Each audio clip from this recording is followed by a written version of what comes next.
असं बारकाईनं जर त्यांनी बजेट वाचलं, तरतुदीच्या रकमा किती आहेत ते जर पाहिलं तर त्याच्यात सर्व समावेशक अशा प्रकारचा अर्थसंकल्प सरकारनं मांडलेला आहे. परंतु सातत्यानं ते म्हणतात लाडकी बहीण योजनेचे 2100 रुपये केलेले नाहीये.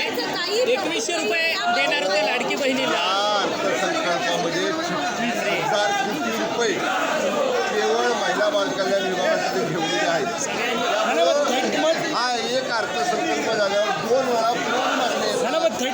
2 वेळा पुरवणी मागणी येतात ना परत. एवढी काय घाई आहे त्याला?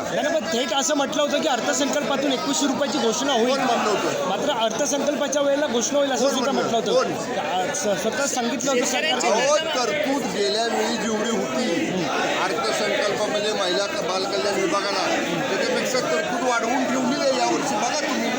त्यामुळं सरकारनं जर शब्द दिलेला आहे तर त्याप्रमाणे सरकार निश्चितपणानं आपल्या कार्यकाळामध्ये त्याचा विचार करेल. निश्चितच आपण